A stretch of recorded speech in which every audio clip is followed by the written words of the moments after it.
Good evening, ladies and gentlemen. Good evening, Mr. President. Lovely. Well done. So, I'm going to start this week's President's News with a bit of news, shall we say, about the club. Most of you, I'm sure, will already have had an email about this. We've got a change in our Board of Trustees, but I thought I should mark the occasion in President's News. In December, Paul Patton retired as a trustee of the club following many years' dedicated service, including time as team manager and coach. Indeed, Paul trained Dina Asher-Smith when she was still an under 15. He was also our school's liaison officer, trustee of the Will Bolton Fund, and he set up the club's connection with the Jack Petchey Foundation. He's been a trustee since the club became an incorporated charity back in 2017, and Paul's involvement in the development of the new clubhouse was invaluable, and he organised the official opening ceremony. We are indebted to Paul for all he has done over so many years, and we look forward to seeing him enjoying his retirement at track meetings and other events in future. Now, following Paul's retirement, the trustees have co-opted a new trustee, and following best practice from Charity Commission, the trustees have sought to recruit from outside the club, and we're fortunate to find Eric Shirley, who may be known to some of you through his involvement in athletics.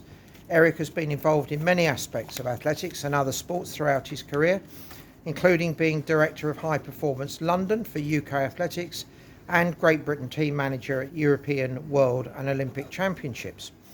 As an athlete, Eric represented Great Britain as an under 20 at high jump and represented England at both high jump and the 400 metre hurdles. So Eric's been co-opted as a trustee until the AGM in March, when he will be formally nominated for election.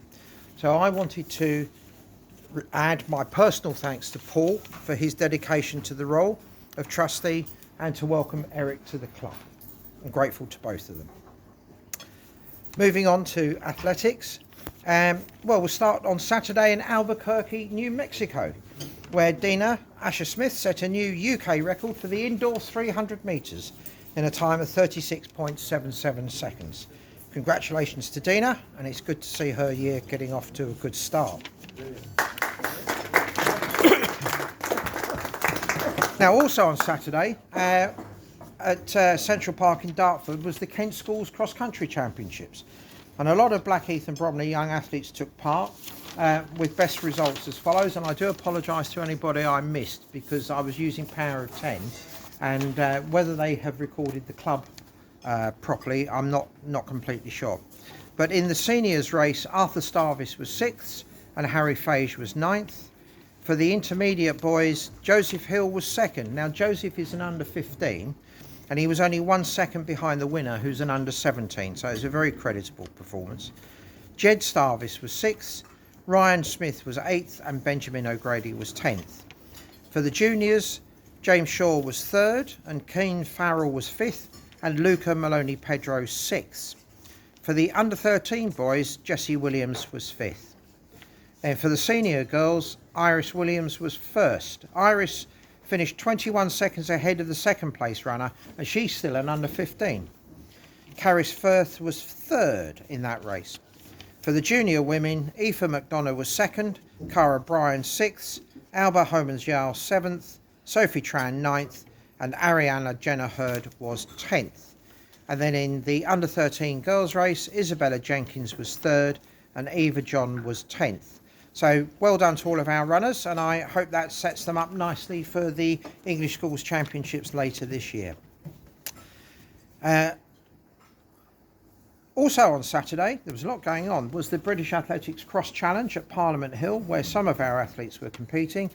In the under 15 boys race, Joseph Skeins was 1st, pretty much leading from gun to tape. It was amazing to watch Joe run in that race. Unfortunately, I didn't get to watch the under 20 women's race, where Eliza Nicholson was 2nd, as a little bit behind the winner Innes Fitzgerald, who's the GB of Northern Ireland Junior International. Also on Saturday at parkrun, we had 54 members taking part across 19 different parkruns. The best placings were as follows. Now, we had a very nice double at Bethlehem Royal Hospital, where Mika Evans was first finisher and Katie Sugden was first female finisher. Things were nearly as good at Bromley, where Daniel Horgan was first finisher and Trang Nguyen was second female finisher. Ashley Pearson was first female finisher at Orpington. Steve Howe was second finisher at Lullingstone. And Adrian Perry was the furthest park running heathen from the clubhouse. He was running at Prescient 18 Park Run, which is in Putrajaya, Malaysia, so a very long way from home. Now, upcoming events. This Saturday coming is the South of England Cross Country Championships at Beckenham Place Park. If anyone can volunteer as a marshal, that would be much appreciated. If you're here tonight and you can help, let me know and I'll pass your name on. I will put contact details up on club Facebook pages tomorrow morning.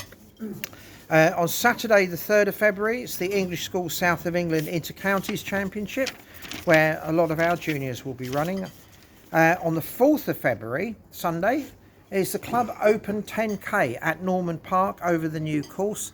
This will include the Veterans Championship and the mob match with Beckenham Road Runners and Croydon Striders. The race starts at 10:30. It also 11 counts. o'clock. Oh, 11 o'clock. 11 Oh, o'clock. thank you for the update, Steve.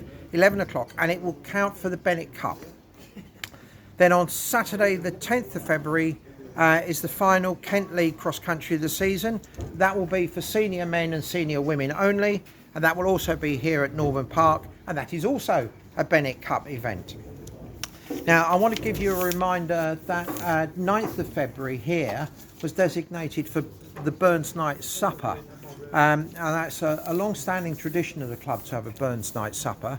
We haven't been able to do it for the last couple of years.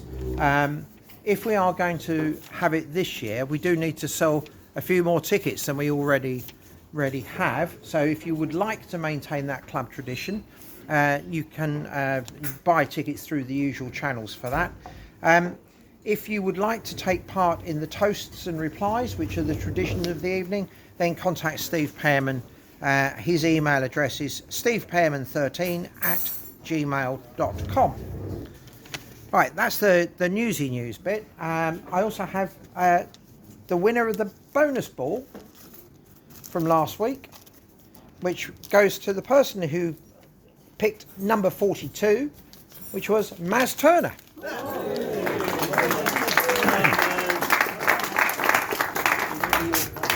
Well done. Congratulations. Well done. John came running over at that point to see if he could get a refill. No.